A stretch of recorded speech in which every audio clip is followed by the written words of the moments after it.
This is CBJ in 30, presented by Telhio Credit Union. Find out more and open an account online at telhio.org. Now, here's your host, Bob McElligott. What a night that was at Nationwide Arena last night. Artemi Panarin's goal late in the second period gave the Blue Jackets a 3-2 lead. They would never look back. They beat the Montreal Canadiens by the score of 6-2, and they are now in the eighth and final playoff spot in the Eastern Conference. Welcome to CBJ in 30, presented by Telhio Credit Union. I'm Bob McElligott. The Blue Jackets came up big when it was time to come up big last night, but it didn't look like that was going to be the case early on in the game. There were some very nervous moments at the beginning of that game last night against the Montreal Canadiens, but the Blue Jackets were able to survive. The Blue Jackets were able to persevere. The Blue Jackets were able to win last night. And when the first goal of the game comes a minute and 15 seconds in, and it's a bit of a fluky goal, a goal like we haven't seen Sergei Bobrovsky give up for quite some time, that does make you nervous. Then, when the Blue Jackets don't get a shot on goal for the first 10 minutes of the first period, that makes you nervous. Then when they do get the lead tie the game in the second period on basically a 5-on-2 rush where David Savard, of all people, scores a goal, then you feel a little bit better. But then when Jeff Petrie, a defenseman for Montreal, scores another fluky goal and makes it a 2-1 game, now there's nervousness again. But as I said, the Blue Jackets never let up another goal, and the Blue Jackets just started scoring, and they never, ever stopped. There's so many good things about last night's game for the Blue Jackets. As I mentioned, there are some bad things. The slow start once again. That is something that you're not going to be able to do in these final 5 games. You're not going to be able to do it if you get into the playoffs. You've got to come out and, as they say, start the game on time. They continue to struggle with that aspect. Okay? I'm going to give them a pass because they were so dominant when it counted last night. But they've got to improve there. There's no doubt about that. But, man, once they finally just let go and started playing, then it was all the difference in the world. And really, the line that was the catalyst last night for the Blue Jackets was their fourth line. Brandon Dubinsky, Riley Nash, Nick Foligno. 2 of those 3 guys had goals last night, and one wasn't Foligno. Can you believe that? If I were to say to you, 2 of those 3 guys scored last night, who were they? You would take Nick Foligno as one of those players every time, right? Common sense would have you do that. Dubinsky had 5 goals. Nash had 2. Nash hadn't scored in 48 games. You would definitely pick Nick Foligno to be one of the 2, and he wasn't. It was the other guys. It was Riley Nash picking off a pass in the neutral zone, coming in on Carey Price, taking a shot that hits Price in the glove and falls out, lands behind him, and Nash is able to get to it and put it in to what really is an empty net at that point. And then you had Brandon Dubinsky. He actually got an empty netter late in the third period. So it was the wealth was spread around last night. It really was all spread around. But that line determined how that game was going to be played. That line determined whether or not the Blue Jackets were going to have success. It was that line in the first 10 minutes of the game that was the only line playing the right way. They were playing straight ahead. They weren't trying to make passes all the way across the ice. They weren't trying to be fancy. They were just going after it. And then everybody else fell in line behind them and started to do the same thing. And that's when the game took off. There is no doubt that is exactly when the game took off, when everybody started to emulate Brandon Dubinsky, Nick Foligno, and Riley Nash last night. Everyone fell in line. Everyone started finding the back of the net, and the Blue Jackets get a convincing win in a must-win game on home ice over the Montreal Canadiens. I mean, they had to have that game. There's no way you can go into Nashville tomorrow trailing by 4 points, knowing you have a game in hand, yes, but needing help from other teams, even though it looks like that help could come from the schedule that Montreal has. You cannot go into that situation. That would have been that would have just been terrible coming into today, right? There's no question.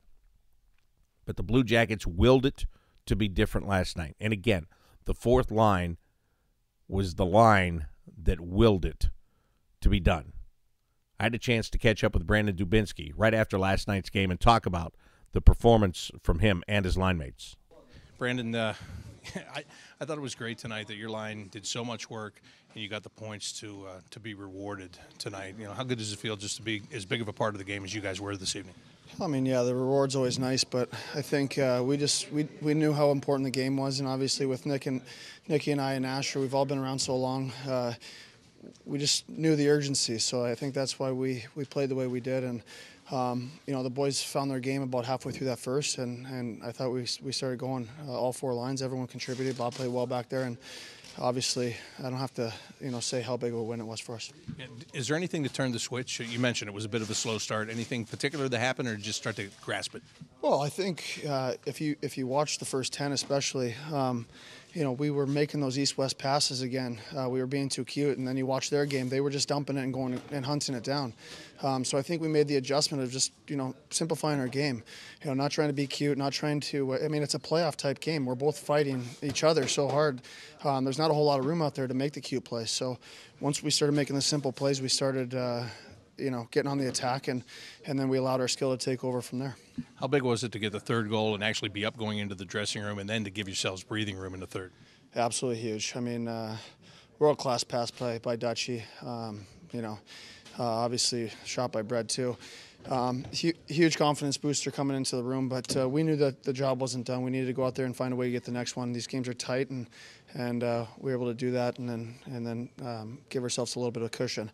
It's nice to give Bob some run support. I think we haven't done the best job of that this year, so it feels good to give him that support. You mentioned you guys, the three of you, Riley and Nick and you've been around for a long time. You know how to do it, but is that why it just makes that line work, because you're grizzled veterans that just know how to go about it?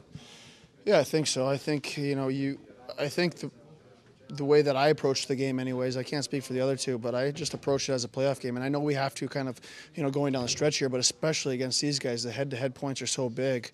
You just knew it was going to be a tight checking game without a whole lot of room, and it was going to be a man's game. It was going to be a hard worker's game, and so I think we were prepared for that, and that's what gave us success. Hockey is a funny game where you have a guy like Brandon Dubinsky who has had to take a much reduced role this year, a guy whose role in many games has been come out, win a face-off, and get yourself off the ice so we can get somebody more talented back on there than you. And that's really how it's been. Hey, win that defensive zone draw, and as the team comes up the ice, come to the bench because we've got another guy over here that has a chance to score, and you don't. I mean, that's kind of the message. That's kind of what it's been. And Brandon Dubinsky hasn't been kicking and screaming. He's just kept his mouth shut, and he's done his job. And now it's paying dividends. And that experience of that line, the experience of numerous regular seasons, of playoff runs, for all three of those guys, it all showed up in last night's game at just the right time. It showed up when it needed to show up. And guess what? It's going to show up again over the course of the next 5 games, and hopefully it's going to show up beyond that if the Blue Jackets are able to make the playoffs. But I think that line is invaluable. I told you yesterday that 3 years ago that's a top line in the NHL. Now it's a fourth line. But the experience that those guys bring, the job they did last night, I couldn't have been more happy for any of them. And to see those two guys get goals last evening and get rewarded for the work that they put in, that was simply icing on the cake. Now, of course, you know that their coach, John Tortorella, recognized their effort last night. You know he did. I mean, that is what he loves. He loves hard work turned into results. He loves hard work that gets rewarded. And all of that came into play for that line last night. But Torch, just like me, as I said earlier, was alarmed about the first 10 minutes of the first period. And he addressed it. And I'm going to play his quote for you here as he talks about that. And before I play it, I just want to say this is why I think that he is, not only do I think he's the greatest coach the Blue Jackets have ever had, but this is why he continues to be effective in this league. You can X's and O's yourself to death, But when you're in that situation and you've played a period like they did in the first last night, where they're not even there for the first 10 minutes, they're down by a goal, and you get to the dressing room, what you need is that voice in the right words to get you to snap to attention, to be there to pick you up, to get you motivated, to get you back on the ice and get things fixed. That's what John Tortorella does so well. He coaches the mind. He coaches the emotion to an extent. You know what I mean? He is, maybe he doesn't draw up the best face-off play you've ever seen. But I'm telling you, if you said to me, hey, I've got this group that I really need to get a lot out of. I need these people to get up and run through a wall for me. Who can you get to talk to them to do that? John Tortorella would be the first guy that I would suggest and I would go to, because he does have that ability. People like to focus on the negatives with him. Oh, he's lost the room. Oh, the players aren't listening to him anymore. That was just being said the last couple of weeks, right? You would hear people say it. You would see things on social media. Oh, maybe he has lost the team. Let me tell you something. If he had lost the team, that game last night would have been lost. But it wasn't lost. And part of it, not all of it. The players have to do the work. I get it. I understand. And the guys that played on the ice, they did the job for sure. But part of the reason that game wasn't lost was because of that message in the first intermission that John Tortorella gave to his team. Yeah, we talked about it. I thought we played a better second half of that first period. I thought we started playing better. But we talked about it in between periods, about not letting this moment go by and regret that you didn't enjoy it, that you just didn't give in and just allow yourself to play. We talked about a number of things, but that was the biggest point, is don't let this moment go by and regret it later. Say, you know what, maybe I was too nervous or I didn't do enough. Leave it there. Leave it on the ice. And I thought Nasher, Nick, and Doobie led the way as far as how we had to play. And then everybody joined in as the second period started. John, on that, coming out of that Edmonton game, players talked about playing with a piano on their back and that type of thing, not embracing it. Is what you're describing right there, is that feeling gone away a little bit now? Yeah, Have they shaken that? Yeah, but that's what I'm sitting there watching the 10 minutes, and I'm saying, shit, I mean, this isn't supposed to be work. This is supposed to be enjoying the moment. And I was a cheerleader. We were all trying to cheer them on, but Montreal isn't that much quicker than we are. Judging in those first 10 minutes, like we were in quicksand. We're a fast team, and that's what surprised me. But hey, to our guys' credit, they found a way, not just waiting for in-between periods, but they found a way the second half of that period to get themselves going. And again, I say it starts with Nash's line. Just the example of just playing a simple game, getting it in, and banging and playing underneath the hash mark. That was so important that they did that in that first period, too. So we don't go in down 2-0 maybe. So I don't know. It just confuses me watching sometimes. And I know they're trying, but it just seemed like they were frozen. But let's face it, they played a hell of a hockey game after that. There it is. That's John Tortorella in a nutshell. That's when he can be the biggest difference maker to me. That motivational stuff at the right time, getting the most out of his players. And he gave the message. The team followed the words. The team did the work. The team got the win. Everybody's happy at the end of the night. 6-2, Blue Jackets beat the Montreal Canadiens and move into a playoff spot in the Eastern Conference with 5 games remaining on the regular season schedule. Tell you what else went on last night in the league and how the Blue Jackets are inching closer to yet another team in the Eastern Conference right after I tell you about Telhio Credit Union.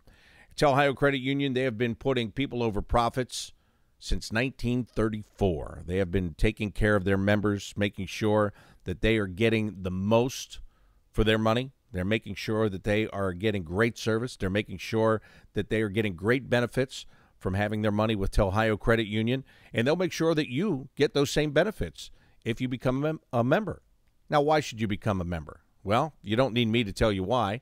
All you need to do is go to telhio.org. The question is there. Why should I become a member? Just click on the tab, click on the link, And it'll tell you. It'll give you the reasoning. You read that reasoning, and you make that decision for yourself. But you'll find out all the different accounts that they have, all the different services that they have, everything they can do to help you do what's best with your money. It's Ohio Credit Union.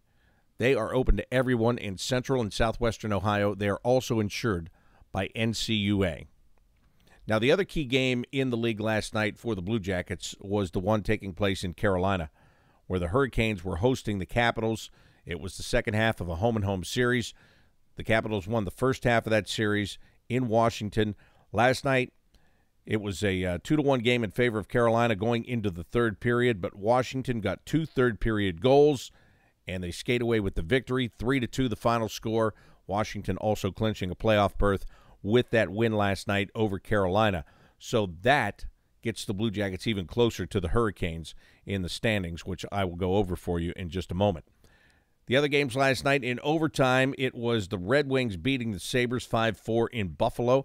I really was hoping, or do hope, that somebody would lose to the Sabres before the Blue Jackets go into Buffalo on Sunday, because that's going to be a dangerous team because they've lost so much, and that's not going to be an easy game.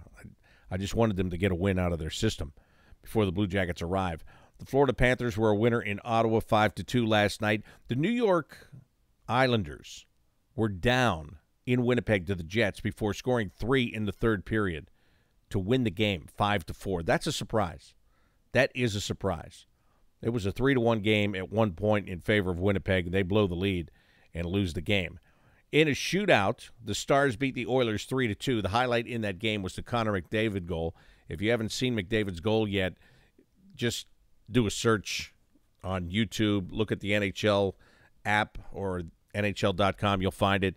Just a beautiful down the right wing side, stick between his legs, shoots it top shelf. It's unbelievable. I mean, it is at high speed, an unbelievable goal by Connor McDavid. In a shootout, Vancouver was a winner over the Los Angeles Kings, 3-2 the final score there. The Chicago Blackhawks get a win in San Jose over the Sharks, 5-4 was the final. So here's the way things look in the Eastern Conference. Metropolitan Division, Washington with 100 points. They are 3 ahead of the New York Islanders, who have 97. Pittsburgh's in third place. They have 95. In the Atlantic, Tampa with 122 points, the President's Trophy winner hands down. Boston is in second place with 103 points. Toronto in third place with 97 points. The wildcard teams are Carolina, who has 91 points, and the Blue Jackets are in the second wildcard spot. Even though they're tied with Montreal, they hold the tiebreaker, and they are only 1 point behind the Carolina Hurricanes. So Montreal's hoping to get back in. Carolina's hoping to stay in. The Blue Jackets are hoping to stay in and move up.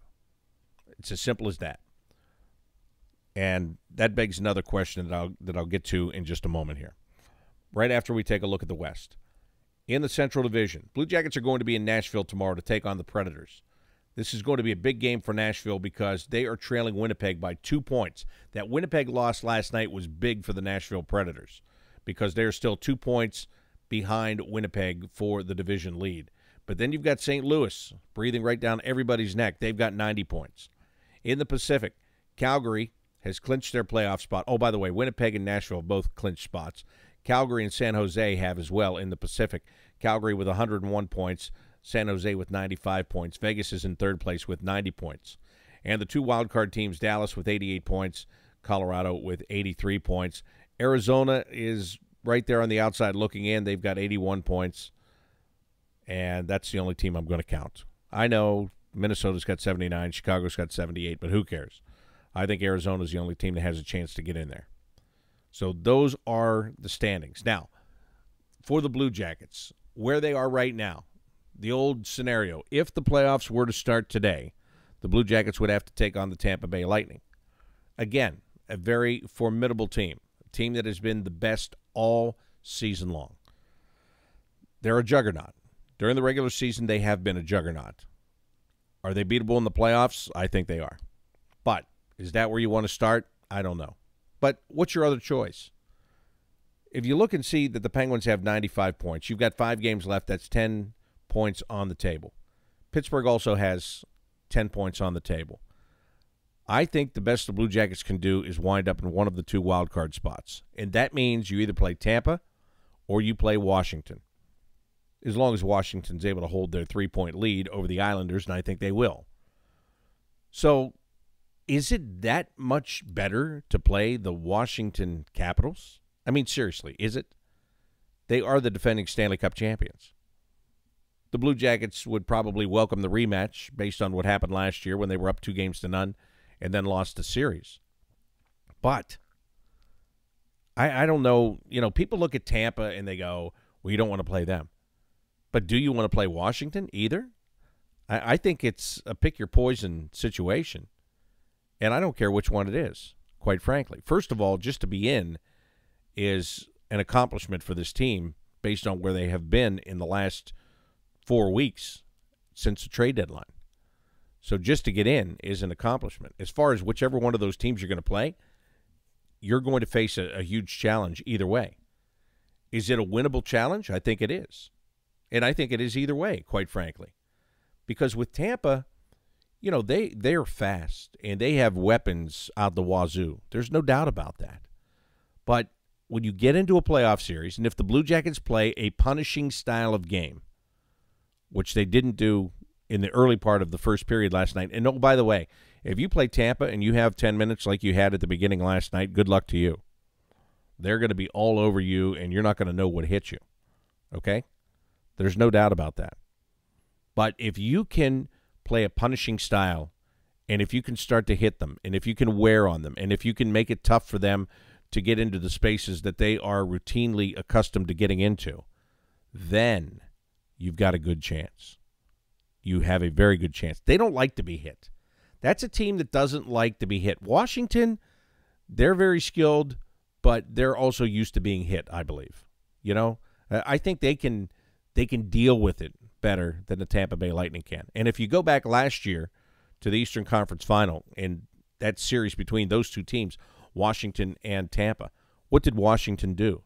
They wore them down and wore them down. Now, I will grant you that's already 2 rounds into the playoffs. You're in the 3rd round, so there are guys already beaten up.